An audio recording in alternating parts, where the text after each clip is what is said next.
dans la palle du mois de mai. Elle est contente, Lisa. Et Lisa, elle a toujours pas sorti le micro, elle vient de s'en apercevoir, et donc du coup, vous allez avoir un son de merde. Elle est désolée, Lisa, mais les retours de vacances sont toujours très compliqués. Voilà, donc ça, c'est ce que j'entends lire au mois de mai. Voilà, donc il n'y a que des romans, sauf que ceci, c'est une ce qu'on considère être une BD. Hein, enfin, voilà, c'est une BD explicative. Il y en aura une autre, peut-être, donc je la mets juste à part pour la montrer à la fin, parce que je ne suis pas sûre que je pense avoir le temps, mais je vais voir. Alors, premier livre, et que j'ai, au moment où je tourne, quasiment fini, hein, voilà, donc je vous le montre. C'est Azincourt, oui, alors ceux qui ont suivi le point histoire savent que mon obsession est Azincourt en ce moment. Je sais pas pourquoi. Non mais oui, non mais vous allez voir les histoires, il y a des marottes là. Où je suis allée pêcher ça, mon encore. Bon bref, Azincourt. Donc Azincourt partant de Puy de Jean Telet, donc c'est chez Mialet Barreau. Nous sommes donc à la veille du 25 octobre 1415, donc de notre ami la bataille de Azincourt. Alors attention, hein, je vous le dis tout de suite, bon, je l'ai fini, hein, parce que j'en suis, mais c'est du Jean Telet. Hein. Alors Jean Telet, il a quand même cette plume assez acide, il est cru, il fait dans l'autodérision et dans la dérision quelquefois. C'est quand même toujours bien argumenté historiquement quand il fait quelque chose. Mais bon, c'est du Jean Telet. Hein. Alors, n'allez pas prendre ça pour un livre d'histoire pur. Même si ceux qui ne savent pas ce que c'est Azincourt, je sais plus quoi faire pour vous. Honnêtement, vous allez sûrement apprendre des trucs. Hein. Ah, mais ceux qui connaissent Azincourt, ils apprendront rien, mais en tous les cas, ils se seront bidonnés. Parce que moi, je me suis marrée tout le long. Eh, con, c'était Lisa. Enfin, bon, bref, voilà. Donc, honnêtement, bon, je vous dirai pas ce que j'en pense, mais voilà, c'est Azincourt. Enfin, ou comment l'armée française, qui était largement supérieure, s'est fait torcher. Hein. Je dois dire que j'étais pour Henri V ou... Non, enfin, j'y étais pas à l'époque, mais... arrêtez.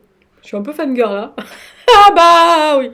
Alors, autre livre, et que j'enchaîne juste après le Jean Telet, je l'ai vu dans ma librairie, et j'avais très envie de le lire. Voilà. Et je crois, punaise, j'espère que c'est elle, mais je crois que c'est Gwen qui l'a lu. Et si c'est pas toi, Gwen, tu peux me taper dessus. Si c'est toi, tu peux faire coucou dans les commentaires. Je crois que c'est Gwen. Ça s'appelle La Muse Rouge de Véronique de Haas. Alors, je suis pas sûre que ce soit que Gwen qui m'en ait parlé. Je pense qu'il y en a plein qui vont me taper dessus. Mais excusez la bestiole. Hein. On est fin avril, 15 jours de vacances. J'ai fait reset dans la tête. Mais reset, hein. Ah oui, non, mais moi, quand je pars dans le trou du monde, je fais reset. Hein. Alors après, à part ma date de naissance, celle du Général Hux, j'ai du mal à me réincarner, moi. Bon, bref, donc on est en fait à Paris en 1920. Voilà, encore une obsession de Lisa. Et donc on va être avec un ancien de la mondaine qui va se récupérer dans la brigade criminelle et qui va trouver plusieurs prostituées en fait tuées et qui ne fait pas partie des priorités. Voilà. Et évidemment, il va être chargé d'enquêter, va se mêler un conseiller de l'ambassade de la République de Chine, enfin bon bref. 1920, Lisa... Non, mais moi, voilà, parce qu'il y a quand même tout ce qui est autour de ce que j'aime, c'est-à-dire les anarchistes, l'action directe, les royalistes de l'époque. Hein. 1920, c'était les années un peu... Wouh, hein, voilà. Donc, moi, j'aime bien cette partie de l'histoire française. Étrangère aussi. Mais j'aime bien. Et donc, voilà. Je dois avouer que quand je l'ai vu sur le truc de la librairie, j'ai vu... il était placé comme ça. Donc, j'ai vu Paris 1920, je fais... Oh, bibi. Oui, bah, vous savez, ça va pas mieux. Alors maintenant, je lis que Quai du Polar des Orfèvres 2022. Il doit pas être dégueulasse, donc voilà. C'est bibi. Bon, bah, vous verrez. Alors après, il y en a un. Alors c'est pareil, hein, celui-là, je sais pas pourquoi je suis allée le chercher, mais il m'a interpellée. Vous allez voir le titre, machin. Alors, ça s'appelle Carnet secret d'Archibald d'Anthrax. Alors c'est un baron assez excentrique qui a pondu des essais, des romans, des machins, qu'il a jamais fini. Le mec, il a écrit toute sa vie, et en fait, il a foutu ça dans les tiroirs, il les a jamais fini.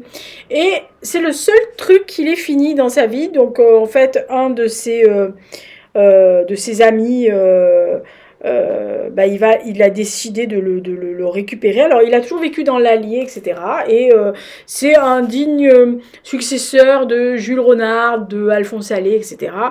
Voilà, c'est que des petits trucs comme ça. Et quand je l'avais vu, et je me disais, ah, il faut absolument que je lise ça. Attends, le truc, lucidité. Il citait cette phrase de Suran: il est inutile de se suicider puisqu'on se suicide toujours trop tard. Oh putain, je sens que ça va me faire des bonnes soirées. C'est pas très gros, ça devrait aller à Lisa. Voilà. Donc, je pense que ça va être sympa d'avoir un truc un peu étonnant, à la renverse, un peu machin. Et puis alors son nom, Archibald d'Anthrax, c'est la classe, je trouve.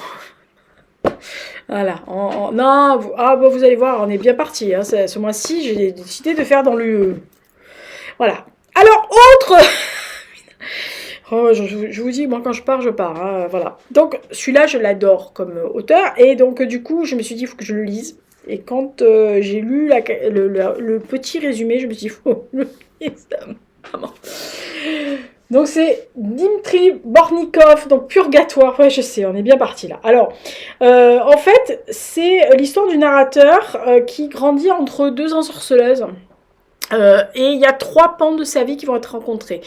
Son adolescence à la Cambrousse, son adolescence lors de ses études, et son retour à la campagne, où va se passer, en fait, ça va s'articuler autour de la mort. Ouais, non, oui, vous dites, ça y est, elle va pas mieux. En mais fais ce qu'il te plaît. Et donc, en fait, ça va... Alors, mort humaine ou animale, hein, commencez pas. Donc voilà, je pense que ça va... voilà, ça va être encore un grand round. Alors, je sais que c'est le dernier roman que l'auteur a écrit en russe, puisqu'en fait, maintenant, il vit à Paris et il écrit en français. Voilà, d'après ce que j'ai compris. Donc, je pense que ça va être pas mal, sachant que le point d'orgue est la noyade de la fille de la grand-mère du narrateur, d'après ce que j'ai compris. Et donc, ça va partir en live. C'est pour Nikov, hein, donc voilà. Donc j'ai vraiment envie de le lire parce que en plus on est dans les années 80, parce que j'ai compris, dans le sud-est de la Russie, tout à fait le truc de Bibi. Hein. Oh maintenant vous comprenez. Hein. Oh non, il commence par aller. Alors ensuite, celui-là aussi. Quand j'ai demandé à la librairie m'a dit hein. La libraire m'a fait exactement. Excusez-moi, pourriez-vous me rappeler le titre? Ah oui, alors, d'Anthrax, c'est Payot et Rivage, et là, c'est les éditions noir sur blanc pour Purgatoire. Et donc là, on est avec les éditions Avalon. Ne me demandez pas ce que c'est, je connais pas. Et donc, quand j'ai demandé à la libraire, je lui ai dit, est-ce que je pourrais avoir celui-là? Elle m'a dit, oui, je suis content. Je l'ai vu. Je sais pas où je l'ai vu. Je sais pas. Je l'ai vu ou je l'ai entendu quelque part. Je pense que je l'ai entendu soit dans une émission de podcast, de radio, de machin, ou quelqu'un m'en a parlé, j'en sais rien. Je l'ai pas vu passer sur les réseaux sociaux. Enfin, en tous les cas, pas sur les miens. En tous les cas, pas sur les gens que je suis.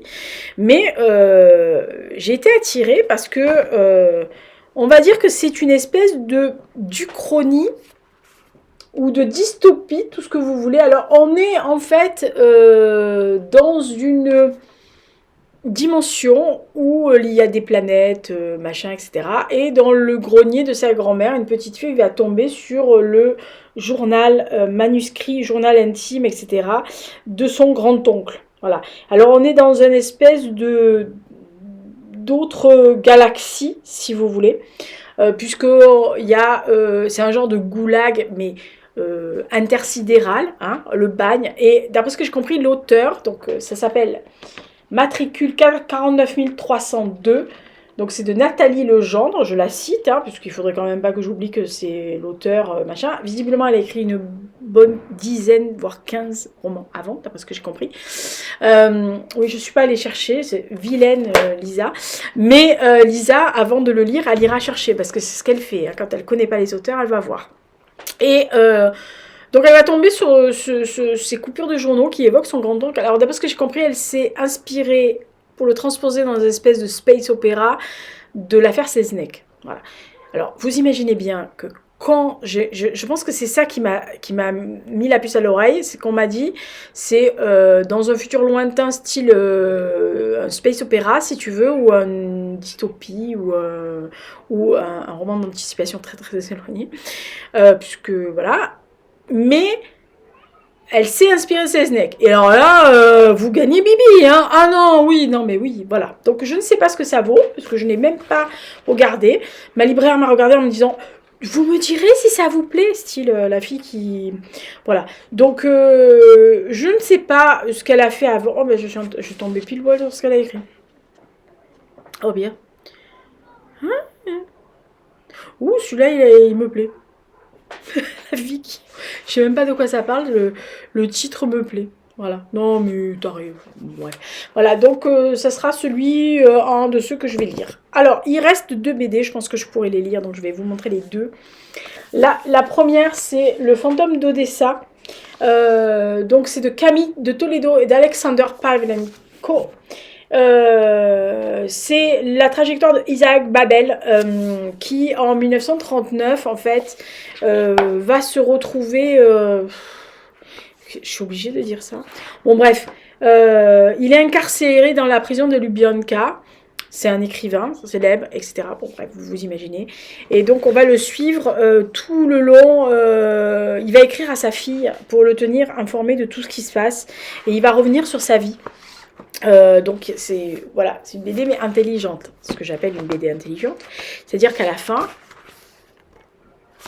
ce que j'aime le plus, moi je lis ça en premier, oui, bah, c'est ma déformation de tâche d'histoire, hein. Donc voilà, je lis ce qui se passe derrière, tous les fantômes et tous les gens qui ont disparu, on parle de sa femme, de sa seconde fille, etc. Oh, le mignon, le petit garçon. Voilà, non mais il est pas choupi le bébé là. Ouais, comment ça? C'est pas le Micha. Bon, 1928, il est mort déjà, je suppose. Mais le choupi, voilà. Donc, il y a toute la vie, évidemment, de trucs. Ils avaient fait Herzl aussi, si je me souviens bien, les deux là. Donc, je l'avais vu passer. Moi, j'avais vraiment très, très envie. Et je dois avouer qu'il parle de Benia Creek, etc. Et j'ai vraiment très envie de le lire. Donc ça s'appelle Les fantômes d'Odessa. Je sais, toute ressemblance avec quelque chose qui pourrait exister actuellement. On se calme, hein, voilà. C'est pas ma faute. Il est sorti, je l'ai commandé à la librairie, je suis allée le chercher. Bon, je suis allée le chercher il y a pas longtemps, parce que je l'avais oublié. Mais je suis allée chercher, je lis, je regarde pas, voilà, hein. Bibi fait un peu ce qu'elle veut. Et celui-là, je vous l'ai montré dans la pile à lire qui me reste du premier trimestre 2022. Je l'ai acheté chez France Loisirs et j'ai vraiment très envie de le lire. Alors ils appellent ça les origines de Snowpiercer. Putain, ça m'énerve ça. C'est transpersonnage en vérité. Hein, je rappelle, chez Casterman, donc c'est Rochette et Mads. Donc là, on est dans une terre surpeuplée, blibli blablabla, et donc il y a un millionnaire qui décide de les contrer, et il est un peu obsédé par le survivalisme, et il va inventer un moteur, donc le transpersonnage. Donc en fait, c'est le début du transpersonnage. Voilà, c'est vraiment l'extinction de la truc et le fait que je suppose qu'à la fin tout le monde essaye de rentrer dans le transpersonnage. Moi je les ai lus, hein, les 3 premiers de transpersonnage, enfin les 3 qu'on connaît. Donc il y a celui-là, il y a acte 2, il y a acte 1 extinction et il y a un acte 2 mais je ne me rappelle plus comment il s'appelle. Je n'ai pas fait mes devoirs. Je crois que c'est Terminus, mais je suis pas sûre. Non, Terminus, c'est le one-shot. Donc, je ne me rappelle plus comment il s'appelle, le 2. Mais je le trouverai. Hein, voilà. Donc, je vais lire ça, plus Odessa. Donc, ça fera 2 BD, enfin 2 romans graphiques. Parce que là, c'est des romans graphiques. Et donc, 3 romans. 5 romans, donc. pas mal.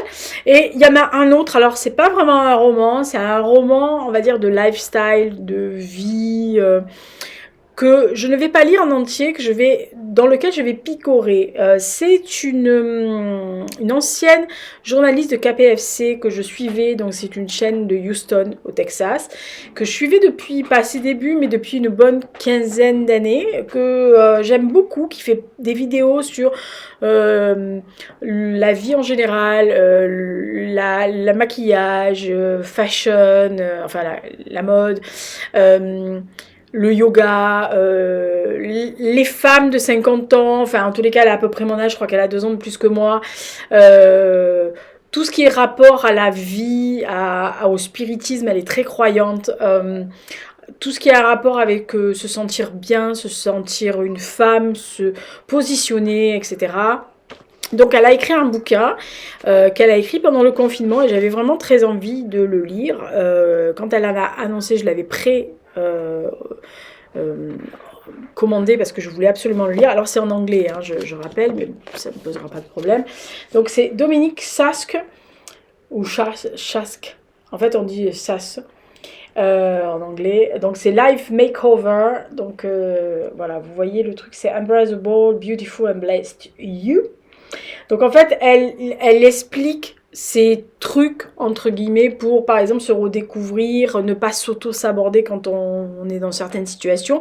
Mais elle donne des trucs aussi, basiques que la nourriture, l'entretien, prendre 5 à 10 minutes, un quart d'heure pour vous, quel que soit votre emploi du temps, le matin pour faire des étirements, pour faire ce que vous avez envie de faire, prendre du temps pour vous, même dans un emploi du temps surchargé comme elle avait elle, hein, parce que bon là, elle a une vie un peu mouvementée dans le sens où elle est en plein divorce. Elle a un fils adolescent, sa maman est géniale. Audrey, si vous voyez les vidéos de sa maman, alors elle a une chaîne hein, qui est son nom, hein, voilà. Elle a une chaîne YouTube qui est excellente, elle fait des trucs, elle est drôle. Et sa mère est génialissime. Elles ont une relation mère-fille, mais voilà. Je suis rarement envieuse, mais j'aurais adoré avoir ce genre de relation. Voilà, moi je la trouve pétillante, je la trouve belle déjà premièrement, je la trouve cash aussi, elle se montre sans maquillage, elle se montre dans les mauvais moments, elle explique ce qui va pas, etc. Enfin bref, elle est assez cash, et puis c'est une très grande professionnelle, elle a gagné pas mal de awards pour sa carrière de journaliste, donc c'était un encore, et elle était vraiment, voilà, c'était une présentatrice star de cette chaîne, et elle a quelque chose, voilà, qui est très appelant. Donc c'est pas très très long, vous voyez. Mais elle fait plein de chapitres. Et attendez, je vais essayer de vous trouver les chapitres pour que vous puissiez voir ce dont elle parle, histoire que si ça vous intéresse, vous alliez le commander sur soit sa chaîne, voilà, vous voyez. Voilà. Donc elle parle de la vie, de la beauté, de l'expérience, de la croyance, des peurs, de tout ce qu'on peut imaginer se faire entraver dans la vie, etc. Bref, c'est quelqu'un que j'aime beaucoup. Je vais le lire, je vous dis, au fil de l'eau. Je vais prendre, parce que les chapitres sont assez courts, ces conseils sont assez courts.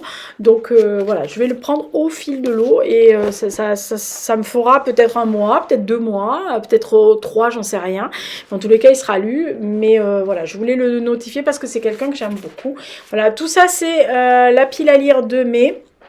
Voilà, donc tout ce que j'ai envie de lire, tout ce qui sera lu, hein, à mon avis, il n'y aura aucun problème pour le lire, parce que là, ça va, hein, c'est plus que correct.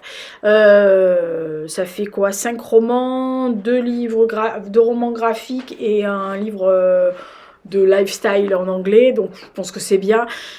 Sachant que si je manque, j'ai quand même quelques livres hein, qui pourraient sortir. Il y en a un qui me tente beaucoup, que j'ai pas encore sorti, mais qui me tente. Donc voilà, je sais pas ce que je ferai au mois de mai, parce que je prépare quelque chose pour le mois de juin. Ça va pas me prendre beaucoup de temps. Mais bon, voilà, quand je fais autre chose, je veux dire, de façon écriture, sachant que c'est pas un roman, vous inquiétez pas. Hein, du calme, zen, respirez les mecs, les filles et les garçons, parce que franchement, voilà, mais il faut du temps, il faut faire attention, surtout que là il n'y a pas de relecture, c'est quelque chose que je fais cash parce que j'ai pas du tout envie de refaire relire. Parce que si je fais relire, je le publierai pas, donc je me connais. Voilà, donc c'est des périodes, généralement au mois de mai, où j'ai quand même pas mal de trucs, et il y a des événements en juin, voilà, personnels. Donc c'est pareil, hein, ça prend du temps, hein, et bah, c'est comme ça la vie. Voilà, donc tout ça, c'est ce que je lirai au mois de mai. Dites-moi s'il y en a certains que vous avez lu, que vous voulez lire, qui vous tente pas, en vous disant « Ah non, mais non, moi je vais pas tenter ça ». Mais moi j'aime bien, voilà. Et s'il y en a un que vous avez lu, et vous me dites pas si, voilà, mais si vous l'avez lu et qu'il vous a pas plu, ou qu'il vous a plu, vous pouvez le dire, mais vous me dites pas pourquoi, parce qu'histoire que je découvre toute seule et que je gueule comme un putois après, voilà. Bon allez, d'ici là, portez-vous bien, joli mois de mai. Si vous n'avez pas eu du muguet dimanche, eh ben, achetez-vous-en un brin, hein, c'est pas grave. Moi j'ai pas pu en prendre parce qu'avec le Généralox, vous savez que c'est un poison. Et que truc, il met sa truffe de partout, hein. Alors l'autre, il a sniffé les narcisses au printemps, là au mois de mars, on aurait dit un débile. Dès qu'il voit une fleur, il met le nez dedans. Même si je le mets sur le balcon, il met le nez dedans. Donc la fois, il a mangé du persil quand même, hein. Il est monté sur la rambarde du balcon pour aller bouffer le persil. Moi de deux, il vole planer. Je l'ai rattrapé par la peau des fesses. Donc non mais...